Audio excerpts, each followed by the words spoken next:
Yo Tamagon. Seperti biasa, bagaimana kabar kalian di minggu ini? Dimanapun kalian berada, tetap semangat beraktivitas ya nakama. Dan yang paling terpenting, jaga kesehatan kalian, oke? Manga One Piece kembali hadir pada minggu ini. Di berbagai forum pun sudah mengungkap isi bocoran manga One Piece chapter 1064 yang baru saja rilis. Sebelumnya, terima kasih kepada Redon dan juga Scored Informer yang sudah membocorkan beberapa informasi ini. Meskipun beberapa bocorannya masih disembunyikan oleh leaker, kita nanti juga akan sedikit membahas mengenai apa saja petunjuk yang sudah leaker ini berikan yang menyangkut isi dari chapter ini. Nah, flashback sebentar ya, isi di chapter lalu yang dimana Luffy beserta dengan kelompoknya sudah berganti pakaian dan mereka dikejar oleh penjaga pulau yaitu sosok Kuma yang berpakaian polisi. Itu pun diikuti dengan hal yang sangat mengejutkan. Bajak laut hati dicegat oleh beberapa kru bajak laut Kurohige. Yips, mereka akan segera bersiap untuk bertarung. Jadi adakah hal yang mengejutkan lagi yang akan kita dapatkan di chapter kita kali ini? Sebelum kita masuk ke dalam videonya, seperti biasa ya, jangan lupa subscribe, like, dan share untuk bentuk support kalian atas channel ini ke depannya. Jika sudah, terima kasih banyak dan bersiaplah nakama. Tarik jangkar dan mari kita berlayar.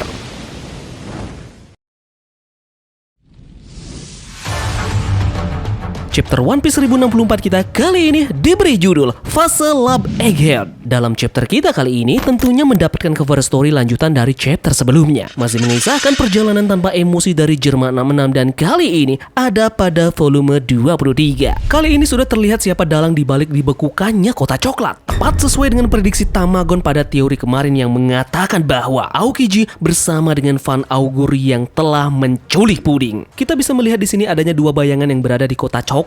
Kedua bayangan ini sama-sama menggunakan sebuah jubah. Mungkin ada yang bertanya, kenapa Van Augur berada di sini? Bukankah dia ikut mencegat bajak laut hati bersama dengan kru Kurohige yang lainnya? Sebenarnya jawabannya cukup simpel, karena buah iblis miliknya yaitu bertipe teleport. Namun mengingat ini waktu yang bertepatan. Jadi bagaimana bisa seorang Van Augur ada di dua tempat yang berbeda? Jika kemampuan teleport yang melakukan hal ini, maka bisa dipastikan bahwa teleport yang Van Augur lakukan sangat amat instan dan super cepat. Layaknya kemampuan Goku di Dragon Ball yang sekali kedip saja bisa untuk berpindah tempat.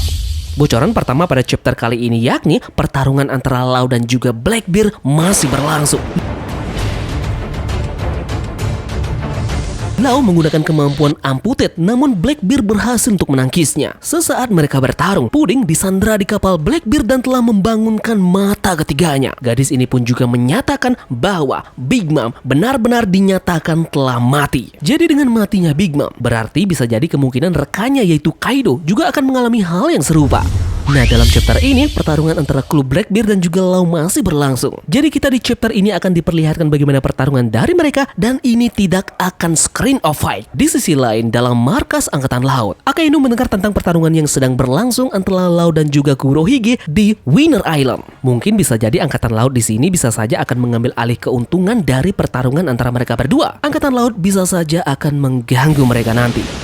Kembali ke Pulau Egghead, masih ingatkah kalian dengan robot polisi yang berbentuk seperti Kuma yang dilihat Luffy di chapter lalu? Luffy sempat melakukan serangan terhadap robot ini namun digagalkan oleh Jewelry Bonnie karena merasa robot itu adalah ayahnya. Kali ini Bonnie pun marah kepada teman-temannya yang membuat mereka semua berubah umur. Masih belum dikatakan apakah mereka menjadi orang tua ataupun anak-anak. Bonnie mengatakan bahwa saat itu Kuma dijatuhi hukuman penjara seumur hidup. Dia juga mengatakan bahwa Kuma merupakan ras yang spesial. Nah, mungkin dengan sebab inilah Kuma dijadikan bahan percobaan penelitian dari Dr. Vegapunk karena Kuma adalah ras yang spesial. Kemudian kita beralih lagi dan sekarang kita menuju ke kelompok dari Zoro. Mereka semua sama seperti kelompok Luffy, memiliki pakaian baru, namun hanya Zoro dan juga Brook tidak ikut karena menjaga kapal.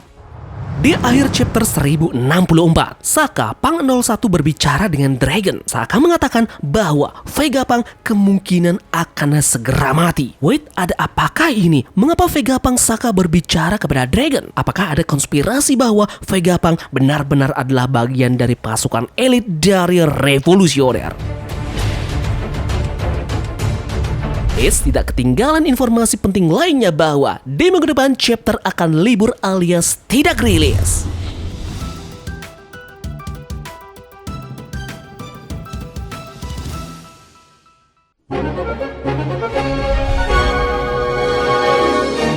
Seperti biasa, jika kita membahas tentang spoiler terbaru One Piece, kali ini Tamago juga sudah siapkan beberapa informasi unik dan juga menarik terkait berita One Piece yang sudah beredar seminggu belakangan ini. Selain itu, Tamago juga merangkum fakta-fakta dalam One Piece yang mungkin belum kalian ketahui dalam video kita kali ini. Baru-baru ini ada yang unik dari siaran berita di Jepang. Ada salah satu stasiun TV yang menayangkan siaran berita dengan live dan pembawa acaranya adalah seorang perempuan. Berita yang dia bawakan adalah sebuah ramalan cuaca yang akan terjadi di hari itu juga. Nah, menariknya adalah pada saat dia membawakan dan memberitahu tentang cuaca yang akan terjadi pada hari itu, tiba-tiba saja tanpa sengaja berita itu menunjukkan apa yang ia lihat di ponselnya. Seketika berita ramalan cuaca berubah menjadi aplikasi YouTube dengan video One Piece Israel dengan gambaran Shirohige. Sontak perempuan ini pun langsung kaget dan kembali menayangkan ramalan cuaca tadi. Dia meminta maaf dengan apa yang terjadi dan sedikit tertawa dengan kejadian ini. Ada salah satu hal yang menarik perhatian dari Tamagon. Tentu kita semua tidak asing lagi dengan gear terbaru Luffy, yaitu Gear 5 dalam wujud Dewa Nika. Sun God Nika digambarkan sebagai sosok dewa mentahari yang punya nama lain adalah prajurit pembebasan. Tahukah kalian bahwa Sun God Nika dengan usernya yaitu Monkey D. Luffy berusia 19 tahun untuk saat ini. Uniknya jika kalian tahu, kartu tarot dengan nomor 19 adalah The Sun.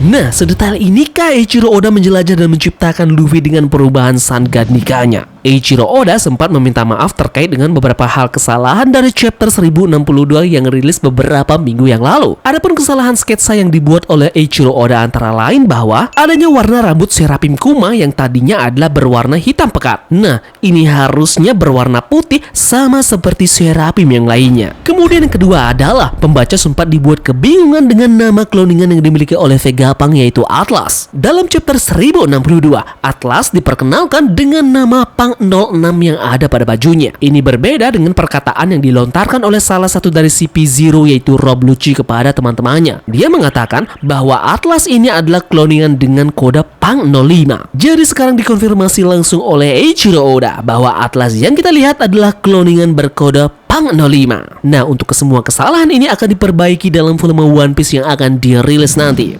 Bila kalian perhatikan secara rinci dan juga jelas, kalian pasti akan mendapatkan keanehan yang terjadi dengan salah satu dari kru bajak laut Kurohige yakni Jesus Burgess. Seperti yang ditampilkan pada chapter lalu, dia terlihat mengangkat sebuah gunung raksasa yang ia lemparkan langsung ke arah bajak laut Hati berada. Nah, pada saat ia ingin diteleport oleh Van Augur, kita pun bisa melihat adanya keanehan dari penampilan yang dimiliki oleh Jesus Burgess. Yeps, coba kalian perhatikan baik-baik wajah dari Burgess. Ada yang berbeda tampak dari biasanya yang kita lihat. Dia seperti mengenakan topeng pada sisi kanan dari wajahnya. Nah, apakah ini adalah akibat dari pertarungan yang Burgess lakukan dengan tangan kanan dari pasukan revolusioner yaitu Sabo? Sabo yang diketahui pernah meremas kepala dari Burgess di pertarungannya di Dressrosa, di mana pada saat itu Sabo dengan cakara naganya meremas kepala Jesus Burgess, setelah itu mengeluarkan kemampuan Mera Meranomi hingga akhirnya Burgess mengalami luka yang cukup parah. Ini terlihat pada saat dia mendapatkan informasi mengenai letak dari markas revolusioner yaitu Baligo. Terlihat luka yang cukup amat parah yang dia derita di sana. Jadi kesimpulannya ini mungkin bisa saja mengarah pada pertarungan yang mereka miliki yang menyebabkan Jesus Burgess sekarang menggunakan sebuah topeng besi. Yeps, mungkin itu saja yang bisa Tamagon sampaikan terkait dengan bocoran manga One Piece chapter 1064. Begitu juga dengan beberapa informasi penting dan juga menarik terkait One Piece seminggu belakangan ini. Terima kasih dari kalian yang sudah menonton video ini ya. Dan Tamagon ingatkan sekali lagi, di minggu depan chapter akan libur alias tidak rilis. Sekian dari Tamagon dan